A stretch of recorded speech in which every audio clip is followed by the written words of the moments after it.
अस्सलामुअलैकुम वरहमतुल्लाहि वबरकातुह। Education zone 2020 YouTube ચેનલમાં આપનું સ્વાગત છે।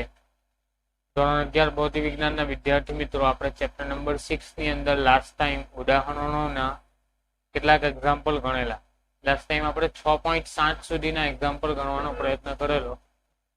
હવે આગળના એક્ઝામ્પલ આપણે ગણીશું 6.8 થી। શું કીધું છે? કારના એક્સિડન્ટને ત્રાડસ્ય કરવા માટે સિમ્યુલેશન, એટલે કે કાર જે એક્સિડન્ટ થાય છે એ કેટલો આઘાત અનુભવશે, એની ગતિ ઉર્જા કેટલા સમય બાદ રોકાશે, આ બધો જે અભ્યાસ છે એને સિમ્યુલેશન કહેવાય। એન્જિનિયરિંગ કરશો તો તમને ભણવામાં આવશે સિમ્યુલેશન। ઓપરેશન રિસર્ચ નામનો સબ્જેક્ટ આવશે, એની અંદર સિમ્યુલેશન ને એ બધું આવશે। તો સિમ્યુલેશન કરવા માટે કારના ઉત્પાદકો જુદા જુદા સ્પ્રિંગ અચળાંક વાળી સ્પ્રિંગ સાથે કારોની અથડામણોનો અભ્યાસ કરે છે।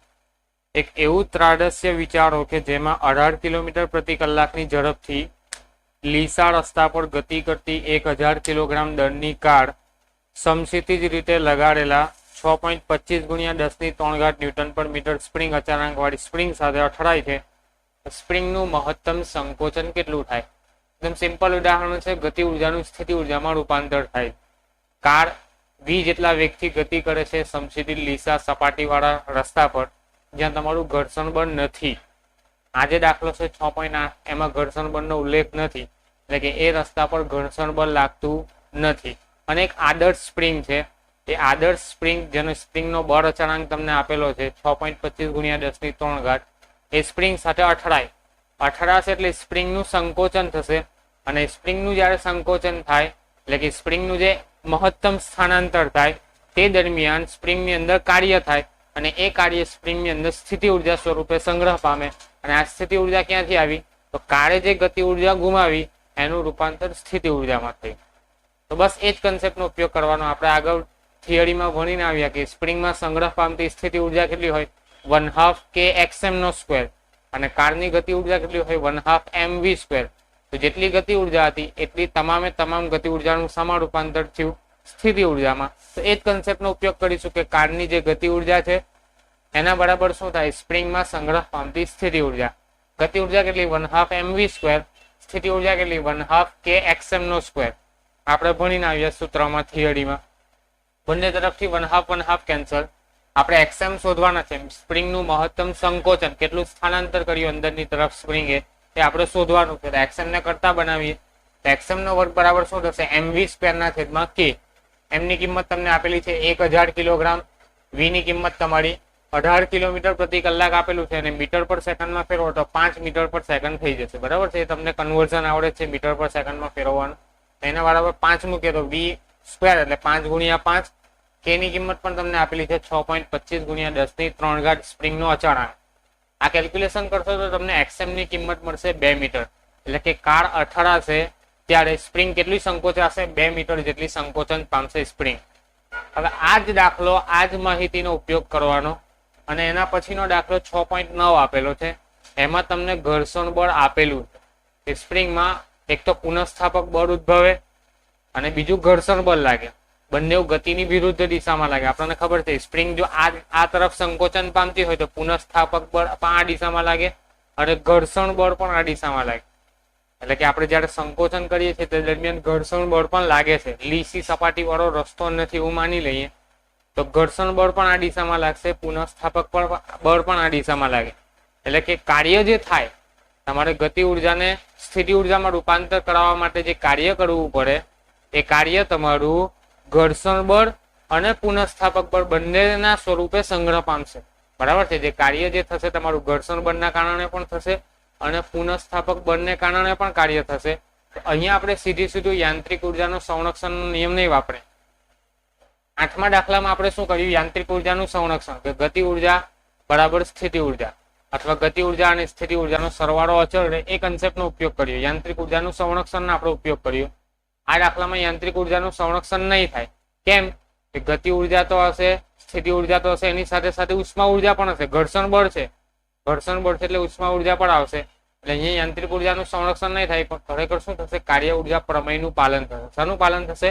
કાર્ય ઉર્જા પ્રમેય, કે ગતિ ઉર્જામાં થતો ફેરફાર એ કાર્ય જેટલો હોય। બરાબર છે?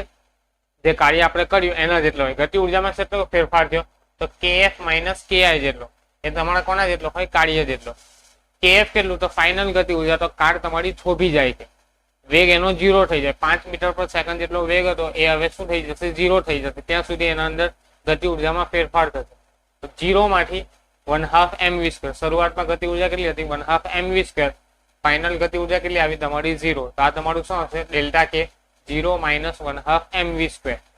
કાર્યની વાત કરીએ તો કાર્ય બે રીતે થાય. એક તો ઘર્ષણ બળને કારણે કાર્ય અને બીજું સ્પ્રિંગને કારણે. તમારું જે પુનઃસ્થાપક બળ લાગે એને કારણે થતું કાર્ય. તો ઘર્ષણ બળને કારણે થતું કાર્ય એને આપણને ખબર છે કાર્ય એટલે શું? બળ ગુણ્યા સ્થાનાંતર. તો ઘર્ષણ બળ એટલે શું? Fs into n. બરાબર છે. કાર્ય ઘર્ષણ બળ કેટલો આવશે? તમારું Fs. ઘર્ષણ બળ કેટલો આવશે? Fs. બરાબર છે. ઇન્ટુ તમારું સ્થાનાંતર કેટલું થાય? xm જેટલું. ઘર્ષણ બળ તમારું Fs જેટલું અને સ્થાનાંતર કેટલું થશે? સંકોચન કેટલું થશે? xm જેટલું. હવે આપણે આ દિશાને ધન દિશા લઈએ. જે બળ લાગે છે એ બળની દિશાને આપણે ધન x દિશા લઈએ તો સ્થાનાંતર જે દિશામાં થાય એ તમારું ઋણ દિશામાં થાય. તો અહીંયા તમારું xm કેવું આવશે? ઋણ આવશે. બરાબર છે. આપણે સ્થાનાંતર તો આ દિશામાં કરાવવાનું છે તો xm ને ઋણ લઈશું. ઘર્ષણ બળ ગુણ્યા તમારું સ્થાનાંતર. બળ ગુણ્યા સ્થાનાંતર એ તમને કાર્ય આપે. તો એક કાર્ય તમારું ઘર્ષણ બળને કારણે થશે. Fs ની કિંમત તમને ખબર છે μs into mg. અને આગળના ચેપ્ટરમાં પણ ગતિના નિયમોમાં આપણે ભણીને આવ્યા μs into mg ઘર્ષણ બળ અને ઇન્ટુ તમારો શું આવશે? xm. બરાબર છે. તો એ તમારું μs into mg into xm. અહીંયા માઇનસ કેમ આવ્યા? તો xm તમારું ઋણ લેવાનું. સ્થાનાંતર વિરુદ્ધ દિશામાં છે. બરાબર છે. બળની વિરુદ્ધ દિશામાં સ્થાનાંતર થાય. તો અહીંયા તમારું કાર્ય કેટલું આવશે? μs into mg into xm માઇનસમાં. અને બીજું તમારું સ્પ્રિંગનું જે પુનઃસ્થાપક બળ છે kx જેટલું એને કારણે પણ કાર્ય થાય. તો આપણે સ્થાનાંતર કેટલું કરાવીએ? xm જેટલું. બરાબર છે. તો એના કારણે જે કાર્ય થાય પુનઃસ્થાપક બળને કારણે જે કાર્ય થાય આપણે થિયરીમાં ભણેલા 1/2 kxm² જેટલું હોય. સ્પ્રિંગમાં જે સંગ્રહ પામતી સ્થિતિ ઉર્જા હોય એ કેટલી હોય? 1/2 kxm². અને એ સ્થિતિ ઉર્જા જ કાર્ય સ્વરૂપે સંગ્રહ પામે. આપણે જે કાર્ય કરીએ એ કાર્ય તમારું સ્થિતિ ઉર્જા સ્વરૂપે સંગ્રહ પામે. તો તમારું જે kx જે પુનઃસ્થાપક બળ લાગે છે એના કારણે જે થતું કાર્ય છે એ પણ કેટલું હશે? 1/2 kxm². ત્યાં શું આવતું હતું? 1/2 mv² = 1/2 kxm². અહીંયા એવું આવતું હતું. અહીંયા વધારાનું ઘર્ષણ બળને કારણે થતું કાર્ય પણ આવશે. એટલે કે ગતિ તમારી અવરોધાત તમારી ગતિ તમારી જે કારની ગતિ થતી હતી એ કારની ગતિ તમારી અવરોધાશે.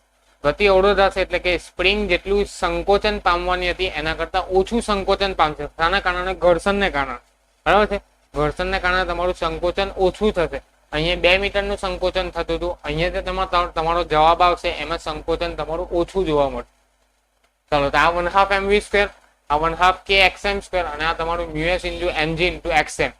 હવે આ સમીકરણ પરથી આપણે માઇનસ નિશાની કોમન કરીએ તો અહીંયાથી minus cancel, minus cancel, minus cancel. શું આવ્યું તમારું? 1/2 mv² 1/2 kxm² minus μs mg into xm. આપણે બે ને લસા લઈ લે. શું લઈ લે?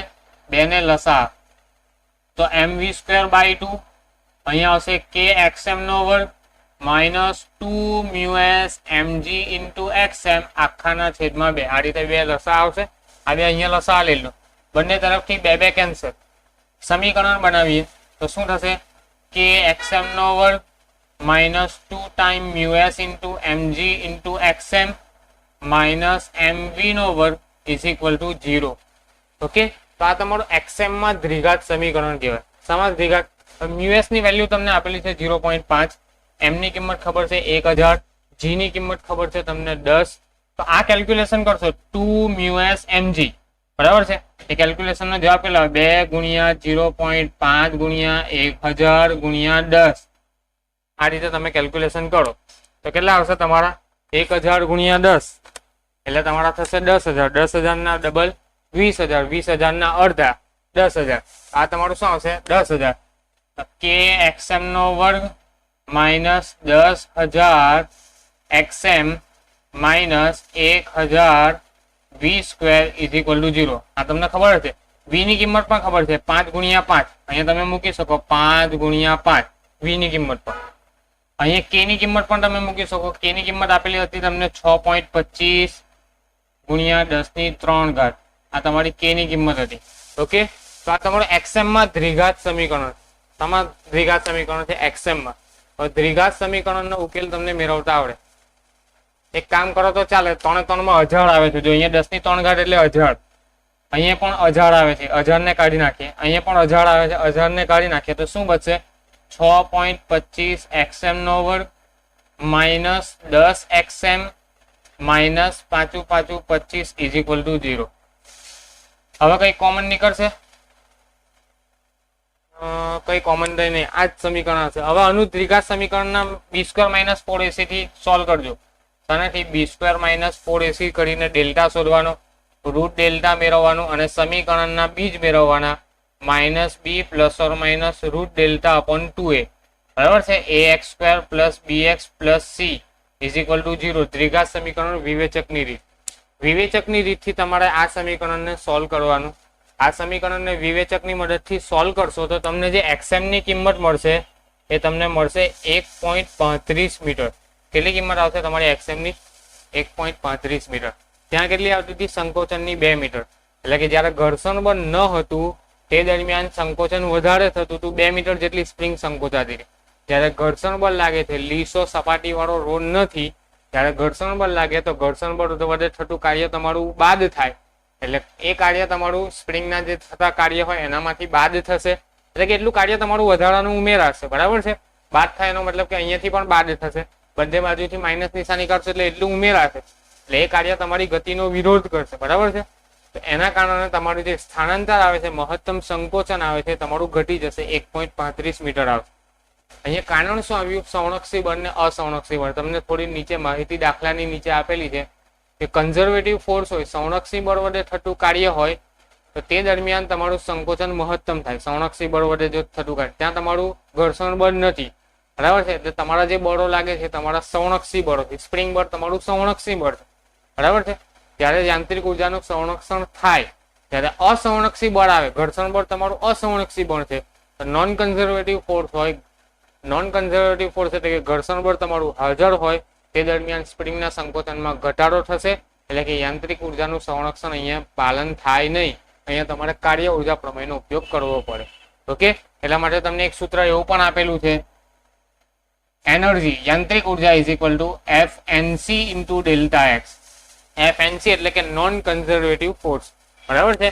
અસંરક્ષી બળને કારણે યાંત્રિક ઉર્જા, બરાબર છે. સ્થાનાંતર ગુણ્યા યાંત્રિક ઉર્જા અસંરક્ષી બળને કારણે, એવું સૂત્ર તમારું તાળવેલું છે. એનું બહુ મહત્વ નથી, તમારી બુકમાં જે સૂત્ર તાળવેલું સિમ્પલ સમજાવવા માટે તમને કીધેલું છે કે સંરક્ષક બળની હાજરીમાં જો કાર્ય થતો હોય તો યાંત્રિક ઉર્જાના સંરક્ષણના નિયમનું પાલન થાય.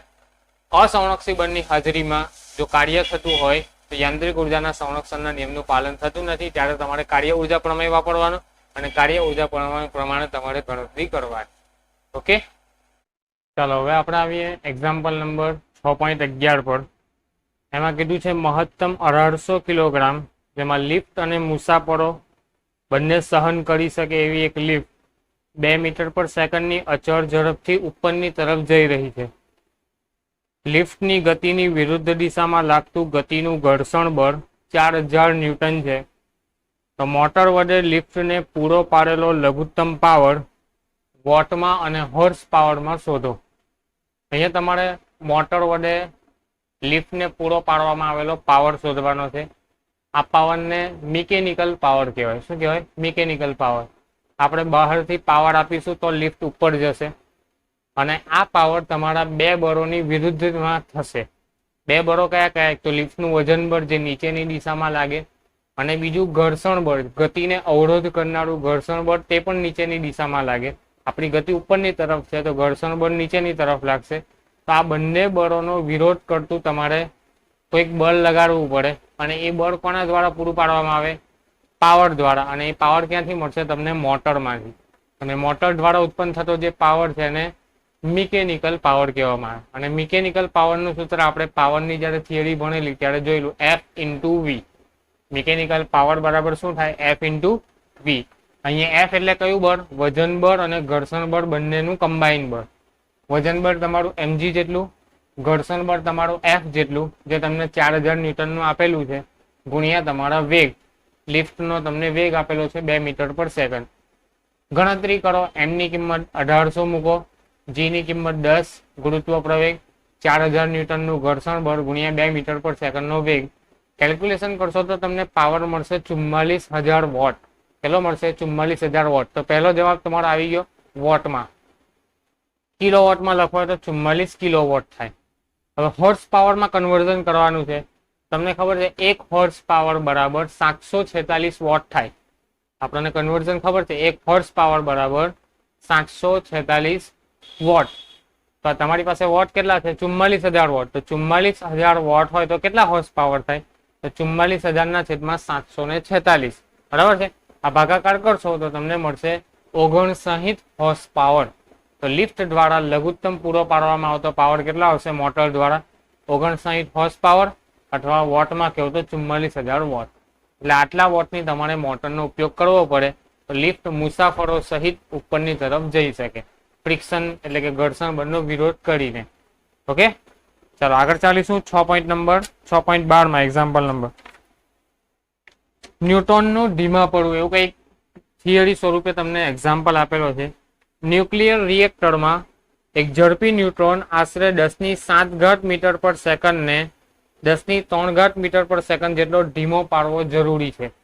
ન્યુટ્રોનનો તમારે ન્યુક્લિયર રિએક્ટરમાં શું હોય? યુરેનિયમ અને થોરિયમ જેવી રેડિયો એક્ટિવ ધાતુ હોય એનું વિખંડન કરવામાં આવે, અને એ વિખંડન દ્વારા ઘણા મોટા પ્રમાણમાં ઉર્જા ઉત્પન્ન થાય અને એ ઉર્જાનો ઉપયોગ કરવામાં આવે. આ વિખંડન કરાવવા માટે ન્યુટ્રોન જેવા કણોનો માળો ચઢાવવામાં આવે. બરાબર છે. આ ન્યુટ્રોન એ અતિ ઝડપી કણ છે. ન્યુટ્રોન કેવો કણ છે? અતિ ઝડપથી કણ છે. 10⁷ મીટર પર સેકન્ડ જેટલો વેગ ધરાવે છે.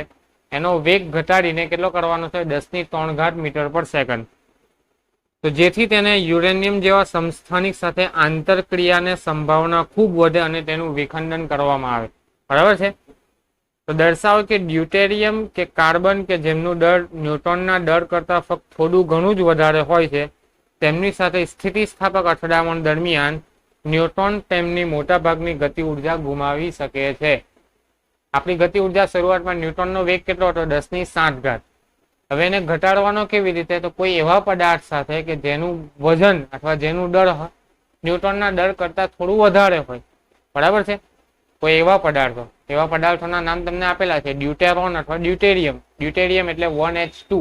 બરાબર છે, હાઇડ્રોજનનો સમસ્થાનિક ડ્યુટેરિયમ.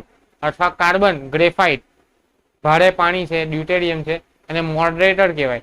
મોડરેટર નામના પદાર્થો. આ પદાર્થો પર શું કરવામાં આવે? ન્યુટ્રોનનો માળો ચડાવવામાં આવે. ન્યુટનનો માળો ચડાવશો તો ન્યુટનની જે ગતિ ઉર્જા હતી એ ગતિ ઉર્જા ઘટશે. જ્યારે અથડામણ થશે, સ્થિતિસ્થાપક સંઘાત થશે, તે દરમિયાન શું થશે? એની ગતિ ઉર્જામાં ઘટાડો થશે. એટલે શરૂઆતનો જે વેગ હતો એ ઘટીને હવે અંતિમ વેગ તમને કંઈક મળશે.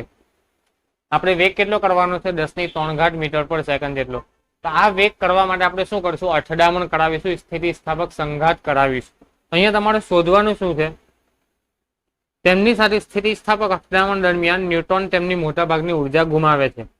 હલકા ન્યુક્લિયસ બનાવતા પદાર્થ જેવા કે ભારે પાણી અને ગ્રેફાઇટને મોડરેટર પણ કહેવામાં આવે છે. મોડરેટર જેવા પદાર્થો. તો કેટલી ઉર્જા ગુમાવશે? અહીંયા આપણે શોધવાનું શું છે? દાખલામાં ખરેખર ક્લિયર લખેલું નથી.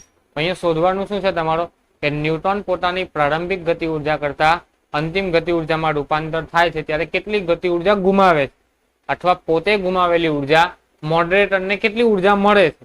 બરાબર છે. એટલે ગુમાવેલો અંશ અને મેળવેલો અંશ એ બે વસ્તુ આપણે શોધવાની છે. એક તો ન્યુટ્રોને ગુમાવેલો અંશ, બરાબર છે, અને જેટલો ગુમાવ્યો એટલો કોણ મેળવશે? જે તમારું મોડરેટર હોય, ડ્યુટેરિયમ હોય અથવા ગ્રેફાઇટ હોય, ભારે પાણી હોય, ગ્રેફાઇટ હોય, એ મોડરેટર શું કરશે? એ તમારો મેળવેલો અંશ આવશે. બરાબર છે. તો એ બે વસ્તુ તમારે શોધવાની. તો સૌથી પહેલા આપણે ન્યુટ્રોનની પ્રારંભિક ગતિ ઉર્જાની વાત કરીએ. KI, ન્યુટ્રોનની પ્રારંભિક ગતિ ઉર્જા. KI બરાબર શું થાય? 1/2 m1v1i². જ્યાં m1 એ તમારો ન્યુટ્રોનનું દળ છે, v1i તમારો ન્યુટ્રોનનો પ્રારંભિક વેગ છે. હમણાં આપણે કિંમત નથી મૂકતા, જસ્ટ ખાલી આપણે સમીકરણ બનાવીએ KI નું 1/2 m1v1i². અંતિમ ગતિ ઉર્જા કેટલી? KF 1/2 m1v1f². અહીંયા સંઘાત કયો થશે? સ્થિતિસ્થાપક અથડામણ.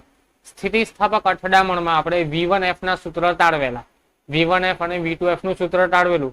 તો v1f નું સૂત્ર શું આવતું હતું?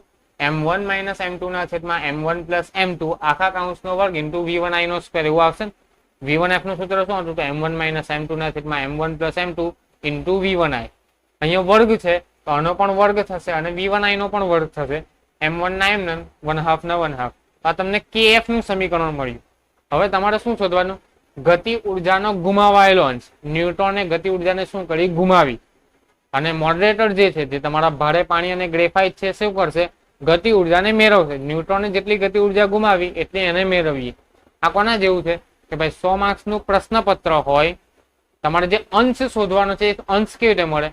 તો ટોટલ કેટલા અંશ હતા તમારા? 100 અંશ, 100 માર્ક્સ. એમાંથી તમે ગુમાવ્યા કેટલા? માની લો કે તમારા 80 માર્ક્સ આવ્યા. તમારા કેટલા માર્ક્સ આવ્યા? 80 માર્ક્સ આવ્યા. તો ગુમાવ્યા કેટલા? 20 ગુમાવ્યા. તો તમારો ગુમાવાયેલો અંશ કેટલો કહેવાય? 20 ના છેદમાં 100. ટોટલ માર્ક્સ 100, એના ઉપર તમારા 20 માર્ક તમે ગુમાવ્યા. તો 20 ના છેદમાં 100 કરો તો તમને શનો ગતિ ઉર્જાનો ગુમાવાયેલો અંશ મળે, કે કેટલા ટકા ગતિ ઉર્જા ન્યુટ્રોને ગુમાવી દીધી. બરાબર છે? તો એ અંશને આપણે F1 નામ આપીએ, ગતિ ઉર્જાનો ગુમાવાયેલો અંશ. બરાબર છે? ન્યુટ્રોને ગતિ ઉર્જા કેટલી ગુમાવી તો F1 કહીશું. તો એ કેટલી ગુમાવી? તો ફાઇનલ ભાગ્યા ઇનિશિયલ. શરૂઆતમાં એની ગતિ ઉર્જા 100% હતી, 1/2 M1 V1I². એ હવે ગુમાવી દેશે. કેટલી થશે? 1/2 M1 ઇન્ટુ આ તમારું પદ. બરાબર છે? એ બંનેનો ભાગાકાર KF ના છેદમાં KI કરો તો 1/2 M1 V1I², 1/2 M1 V1I². અંશ અને છેદમાંથી કેન્સલ થઈ જશે. ખાલી બાકી શું રહેશે? M1 માઇનસ M2 ના છેદમાં M1 પ્લસ M2 આખા કાઉન્સનો હોય. તો આ ભાગાકાર કરશો KF અપોન KI, આના ભાગ્યા આ કરશો તો તમને આટલું બાકી રહે. આ શું મળ્યું તમને? ગતિ ઉર્જાનો ગુમાવાયેલો અંશ. હવે જેટલો આને ગુમાવ્યો એટલો કોણ મેળવશે? ડ્યુટેરોન અથવા કાર્બન અથવા ગ્રેફાઇટ, જે તમારો જેના પર તમે માળો ચડાવેલો છે, એ ગતિ ઉર્જા તમારી એટલી મેળવી લે છે. બરાબર છે?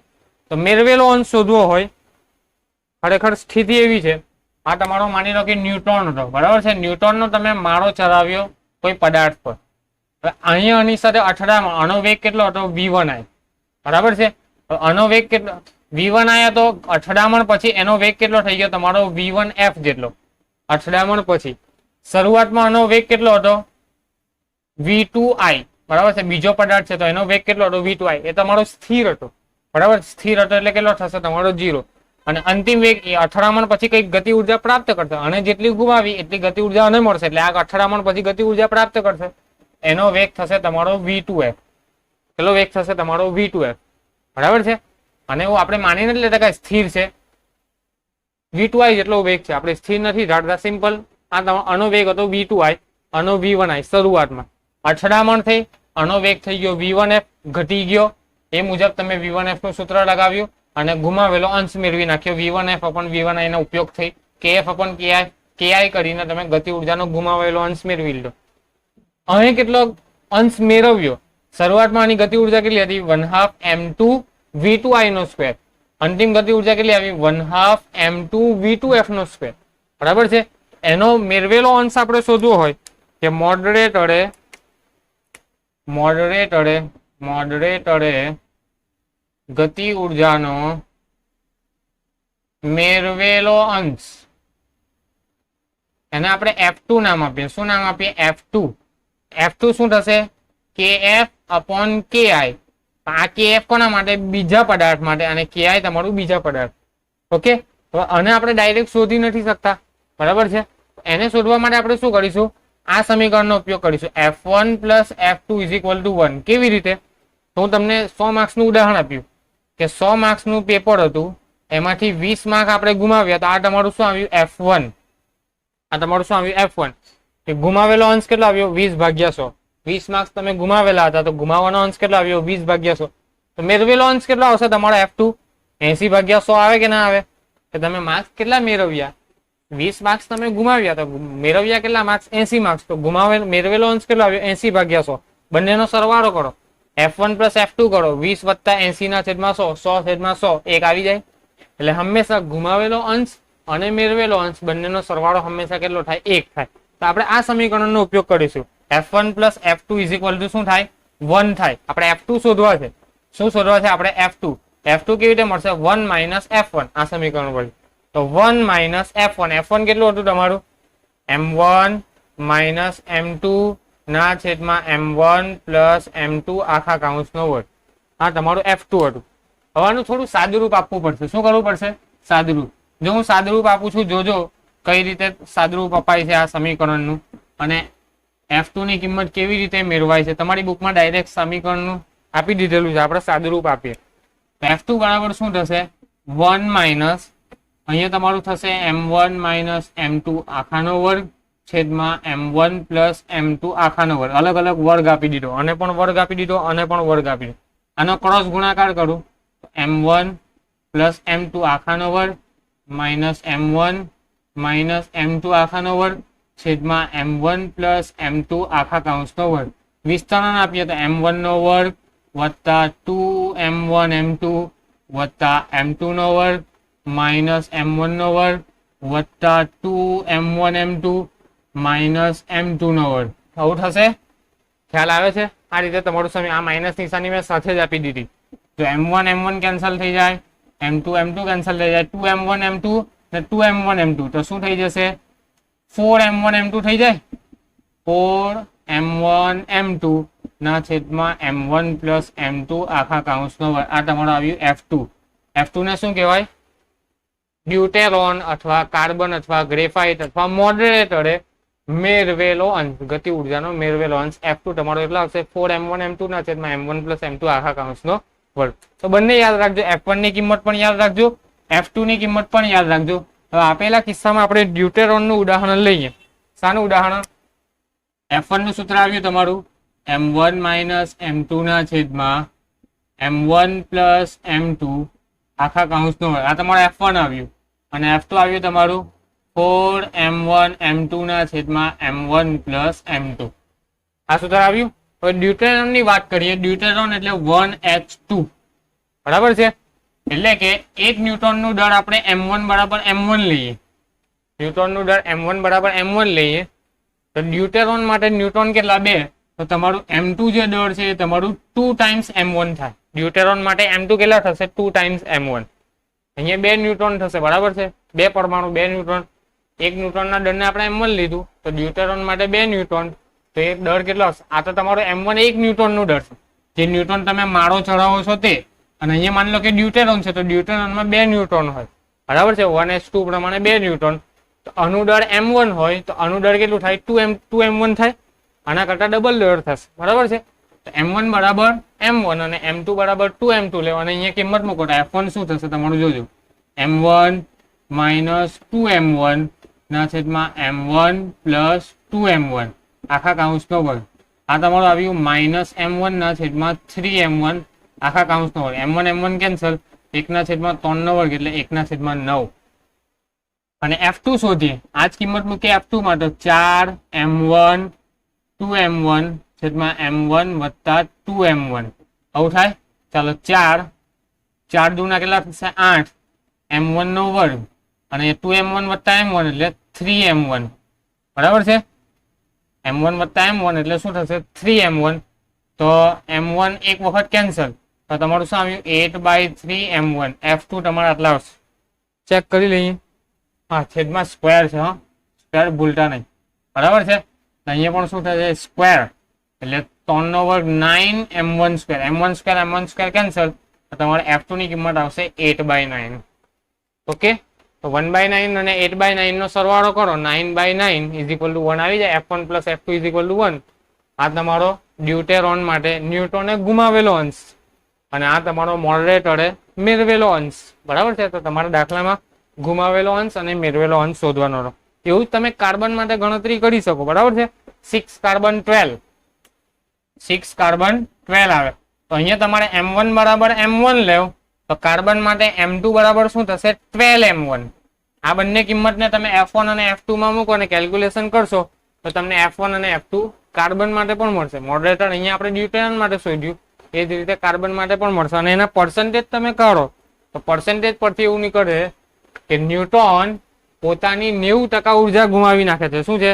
ડ્યુટેરોન માટે m2 બરાબર 2m1 અને F1 બરાબર 1/9 અને F2 બરાબર 8/9 મેં ગણતરી કરીને બતાવ્યા છે. તો ન્યૂટનની લગભગ 90% ઉર્જા ડ્યુટેરોનને મળે છે. એટલે કે ન્યૂટન કેટલી ઉર્જા ગુમાવે? 90% ઉર્જા ગુમાવી નાખે છે.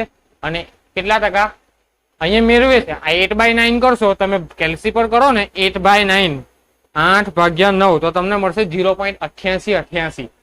અને ગુણ્યા 100 કરો તો 88.88 એટલે કે લગભગ 90%.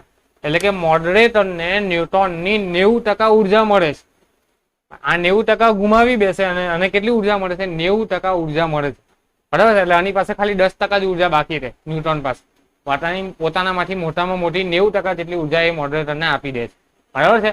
તો આપણે કન્વર્ઝન કરવાનું હતું 10⁷ મીટર પર સેકન્ડમાંથી 10�3 મીટર પર સેકન્ડમાં લઈ જવું હતું ન્યુટનને ઘટાડીને. તો આ પદ્ધતિથી તમે ઘટાડી શકો. ઓકે. એ જ રીતે ટકાવારી કાર્બન માટે કીધું છે કે 71% જેટલી ઉર્જા ગુમાવી બેસે. બરાબર છે. અને જેટલી 71% ઉર્જા ગુમાવે એટલી જ તમારી મોડરેટર તમારી 71% ગતિ ઉર્જા મેળવશે. બરાબર છે.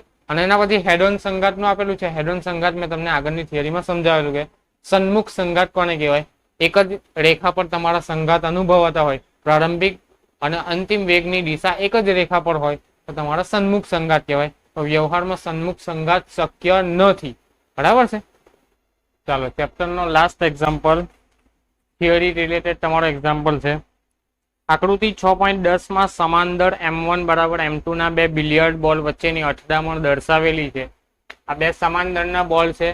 એક સ્થિર છે, એક તમારો ગતિ કરીને આવે છે. બંનેના દળ સમાન છે અને એમની અથડામણ થાય છે. એક દડો આ તરફ જાય છે, બીજો દડો આ તરફ જાય છે.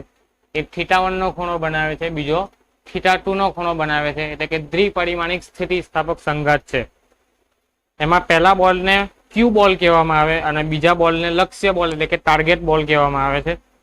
બિલિયર્ડનો ખેલાડી લક્ષ્ય બોલને કેરમ બોર્ડમાં આપણે જે રીતે રમીએ છીએ તે રીતે સિંક એટલે કે કાણામાં નાખવા માંગે છે, જે θ2 બરાબર 37 ખૂણે રહેલું છે. એટલે કે અહીંયા તમારું જે હોલ હોય, સિંક હોય, કેરમનું જે તમારું હોલ હોય તે અહીંયાથી અહીંયા સ્ટ્રાઇકરને મારે છે.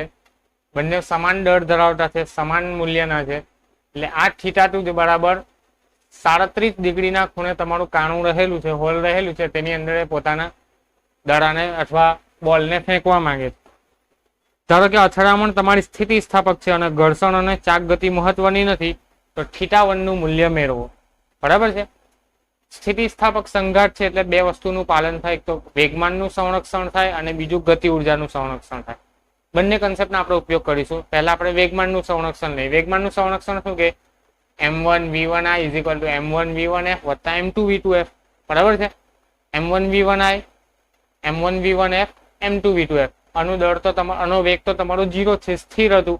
એટલે અહીંયા m2 v2i નહીં આવે. બરાબર છે. અહીંયા m2 v2i નહીં આવે. પ્રારંભિક વેગમાન બરાબર અંતિમ વેગમાન. પ્રારંભિક વેગમાન કેટલું? m1 v1i પહેલા દડાનું. આનું વેગમાન નહીં આવે, 0 આવશે, સ્થિર છે. અને અંતિમ વેગમાન આ બંને દડા તમારા ગતિ કરે છે તેનું વેગમાન. તો પહેલા દડાનું m1 v1f અને બીજા દડાનું m2 v2f. હવે અહીંયા તમને કીધેલું છે m1 બરાબર m2. બંને દડા સમાન છે, એના બરાબર આપણે m લઈ લઈએ તો અહીંયાથી m1 નીકળી જાય, m1 નીકળી જાય, m2 નીકળી જાય. ત્રણ સમાન છે. બાકી શું રહે?